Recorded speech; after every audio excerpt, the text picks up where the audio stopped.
Bonjour, bienvenue sur la chaîne des choses sauvages pour votre cours de yoga quotidien. Je suis Marie et on se retrouve ici tous les jours pour pratiquer ensemble pendant 15 minutes ou un peu plus. Aujourd'hui, on commence un week-end tout en douceur. On va aller faire un cours plus de mobilité ou plutôt d'étirement assez longs et doux. Pour le cours d'aujourd'hui, vous n'avez pas vraiment besoin de matériel, mais pour certaines postures, pour s'installer plus confortablement, on va utiliser des briques ou un coussin, si vous souhaitez. Je vous laisse aller chercher soit les briques, soit le coussin, si vous souhaitez, et on se retrouve en posture de l'enfant au bout du tapis. A tout de suite.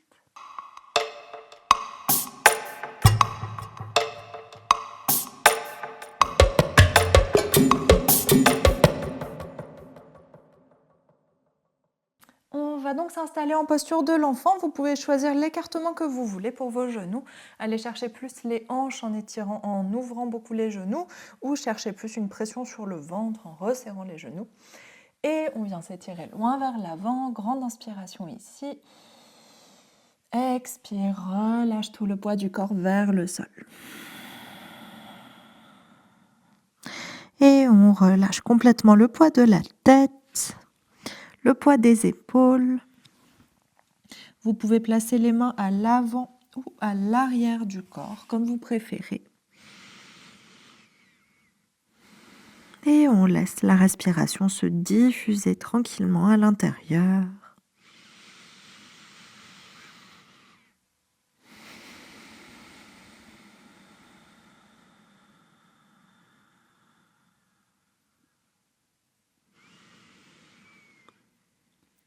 Et sur chaque expiration, on laisse les muscles, les articulations se relâcher un peu plus.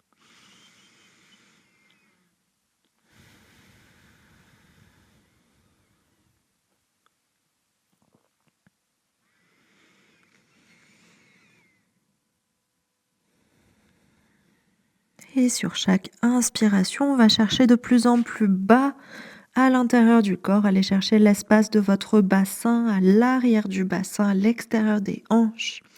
Cherchez l'étirement dans le bas du dos, dans le ventre, à l'arrière de la cage thoracique, entre les omoplates. Laissez tout cet espace s'étirer et on relâche à chaque fois un peu plus sur chaque expiration.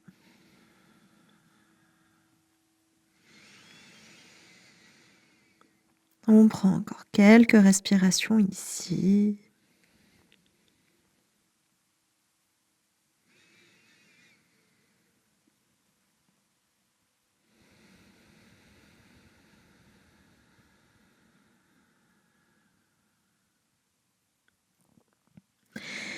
Et sur votre inspiration suivante, on ramène les mains à l'avant du tapis. On redresse la tête et on va juste soulever le bassin jusqu'à arriver dans une posture du chiot. Donc essayez de laisser glisser vos mains sur le tapis au fur et à mesure que le bassin se soulève et gardez le buste très proche du sol. Une manière un peu inconventionnelle d'aller chercher une posture du chiot, mais comme ça vous fait bien sentir cette position du bassin, comme ça vient modifier progressivement l'étirement dans les épaules, l'étirement dans la poitrine et gardez la tête complètement relâchée. Peut-être que votre bassin va rester un petit peu plus en arrière par rapport aux postures du chiot que vous faites d'habitude et c'est très bien si ça vous permet de relâcher un peu plus dans la poitrine, d'étendre un peu plus la nuque. Respirez. Si possible, gardez les bras complètement détendus. Si ça fait des pincements quelque part autour des épaules, venez tendre les coudes comme on fait d'habitude.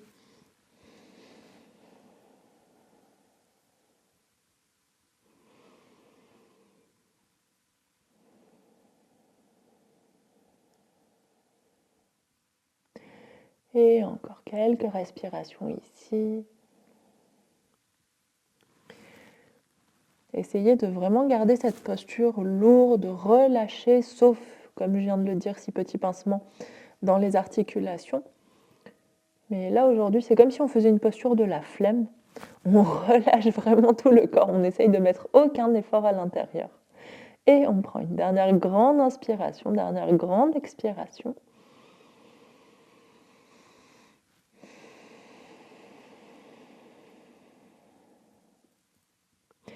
Et sur votre expiration suivante, on va faire le même retour de posture. On laisse le bassin reculer, on laisse les mains glisser dans l'autre sens. Et on revient dans notre posture de l'enfant. On relâche le front au sol ou vers le sol. Et on respire de nouveau 2-3 respirations ici.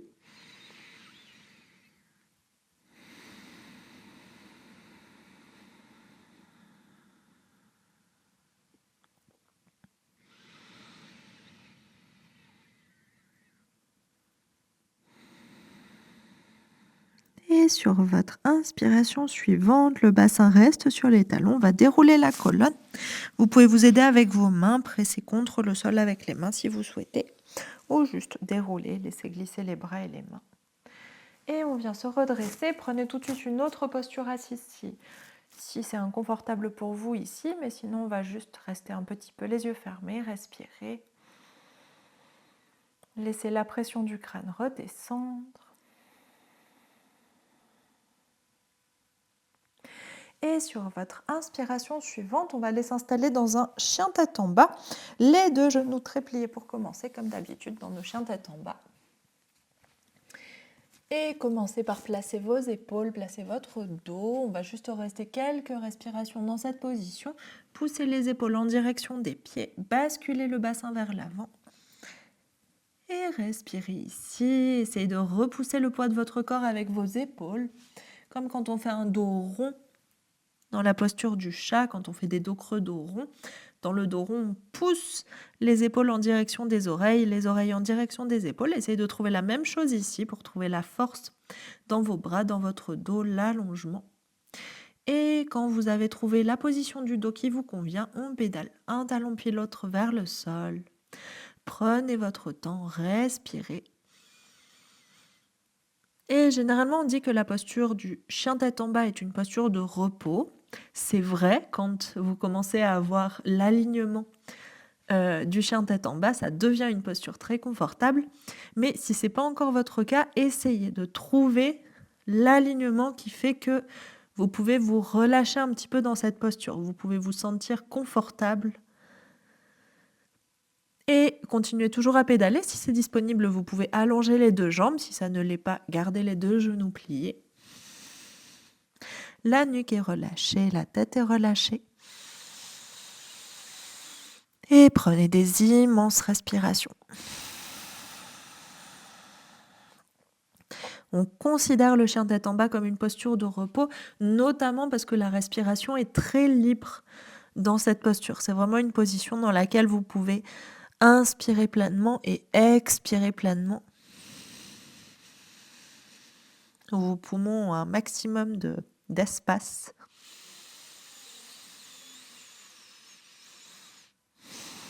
Et sur votre inspiration suivante, on amène le poids un peu plus vers les mains et on dépose les 2 genoux au sol. Relâchez les orteils, détendez vos pieds et on bascule vers le côté. Ramenez les jambes vers l'avant et vous pouvez, si vous avez choisi de prendre des blocs ou un coussin, c'est le moment de les attraper. Et on va s'installer en Paschimottanasana. Vous pouvez attraper une fesse, reculer votre fesse, attraper l'autre fesse, reculer votre autre fesse. Paschimottanasana, les 2 pieds flex. Et là, il va y avoir pas mal d'options. Donc, si c'est une posture dans laquelle vous êtes très confortable, on va tout de suite inspirer, s'étirer loin vers le haut. Expire, va chercher loin vers l'avant. Relâchez vos bras. Et ici, vous pouvez prendre un petit bloc pour le mettre sous votre front. Et relâchez ici, gardez juste les pieds flex. Si c'est une posture dans laquelle vous êtes moins confortable, si votre bassin est basculé vers l'arrière, que vous tirez souvent comme ça avec le dos rond, plutôt que de pousser à l'arrière de votre bassin comme on fait parfois, aujourd'hui on va prendre les blocs et les glisser sous les blocs ou le coussin et les glisser sous vos genoux à la hauteur que vous voulez pour pouvoir vraiment garder les pieds flex dans tous les cas, pour pouvoir vraiment vous relâcher vers l'avant. Et pareil, on vient s'étirer, relâcher les bras, relâcher la tête. Et si vous êtes dans un état intermédiaire, vous pouvez faire une pile de blocs pour relâcher la tête un peu plus haut et vraiment utiliser la gravité, le poids du corps pour venir étirer les cuisses, venir détendre l'espace dans les fessiers, dans les hanches, détendre le bas du dos et pouvoir complètement relâcher le poids des bras et le poids des épaules.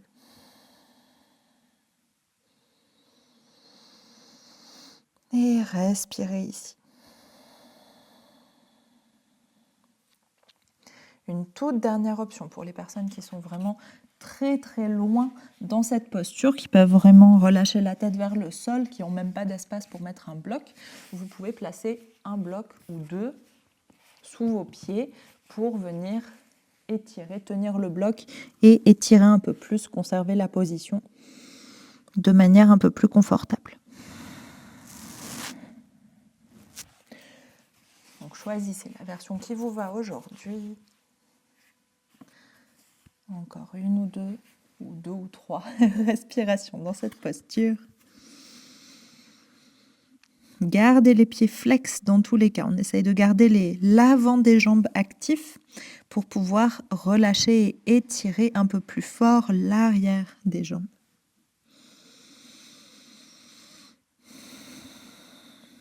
Et voyez comment vous pouvez utiliser votre respiration pour aller un peu plus loin dans la posture, relâcher un peu plus. Et une dernière grande inspiration, grande expiration ici.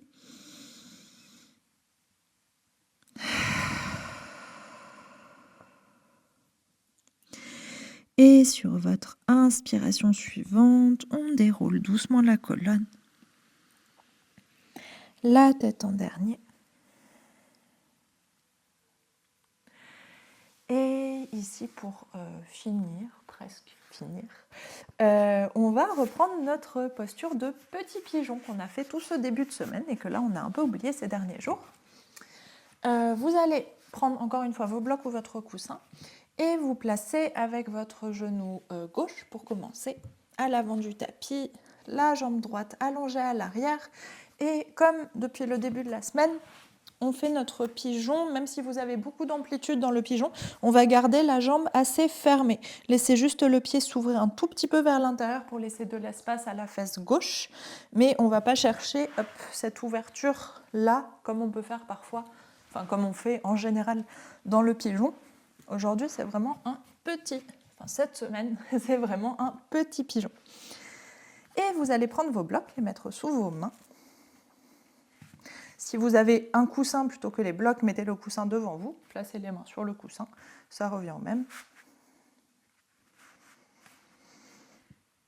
Et on utilise cette petite élévation des mains pour tendre les bras, redresser la poitrine un peu plus, laisser le bassin s'alourdir et aller chercher un étirement au niveau du ventre, au niveau de la cuisse, de la hanche arrière, à l'avant de la hanche, avant de la cuisse. Et laissez la fesse gauche se détendre.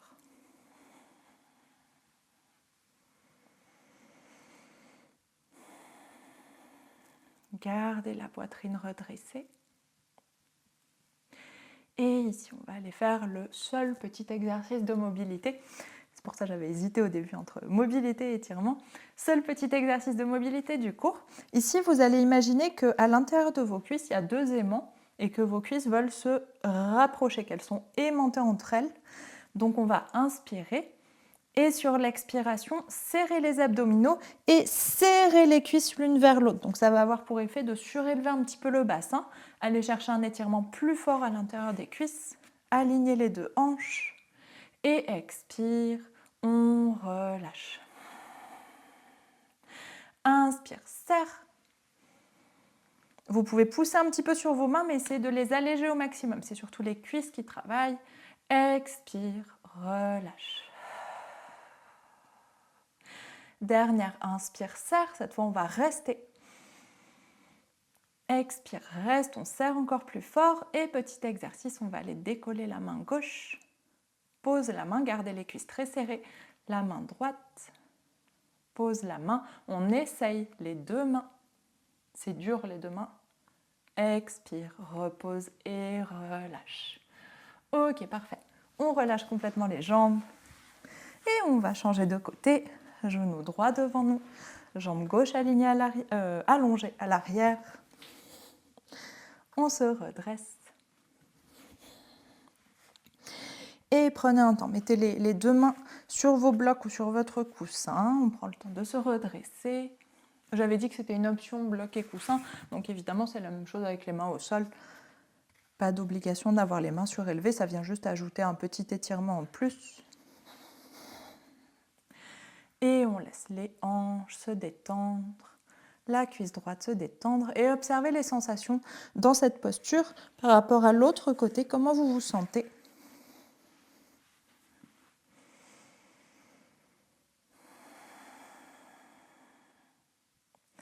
Laissez les respirations s'approfondir.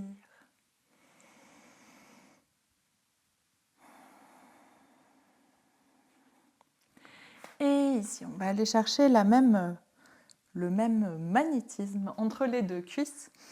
On essaye d'aller engager les abdominaux et de vraiment aligner les hanches. Ce fait de rapprocher les cuisses, ça permet de tourner les deux hanches vraiment côte à côte face au petit côté du tapis. Donc on va aller chercher ça. Inspire, contracte les cuisses l'une vers l'autre, engage les abdominaux, on essaye de pousser légèrement sur les mains, toujours aller chercher dans les jambes, moins dans les mains, et expire. On relâche. Observez comment l'étirement va plus loin quand vous relâchez, enfin comment la posture va plus loin. Et de nouveau, inspire, serre.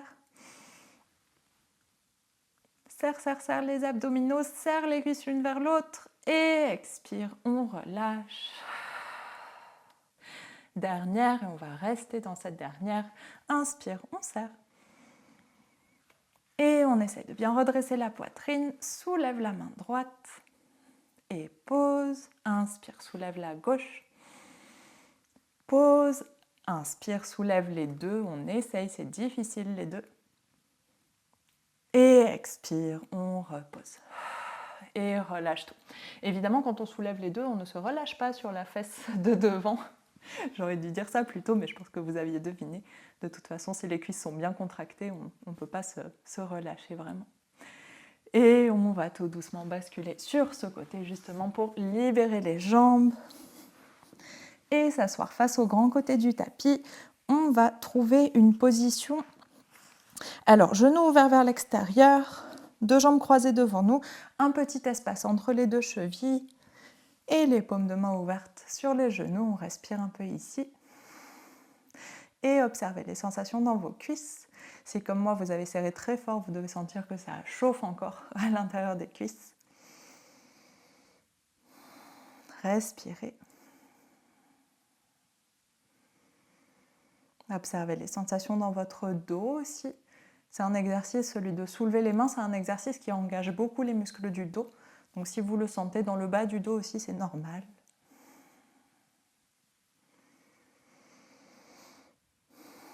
Et ici, on va déposer notre main droite sur le genou droit, la main gauche sur le genou gauche, et on va presser cette main contre le genou, la main droite surtout contre le genou, pour pousser le genou vers le sol et tirer un petit peu cette cuisse, cette hanche. L'autre main, vous pouvez la poser sur le genou ou sur le sol, c'est comme vous préférez. Respirez. Et expire, reviens doucement au centre. Et même chose de l'autre côté, main gauche sur genou gauche, main droite sur le genou ou sur le sol comme vous voulez. Et on pousse avec la main contre la cuisse, même si comme moi vous avez beaucoup d'ouverture dans les hanches, que vos genoux sont déjà proches du sol, ça vient quand même tirer un peu plus fort à l'intérieur, relâcher dans la hanche. Respirez.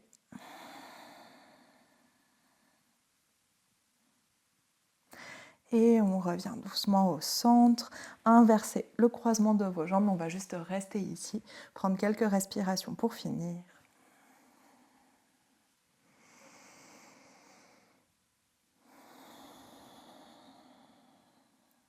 et respirez doucement.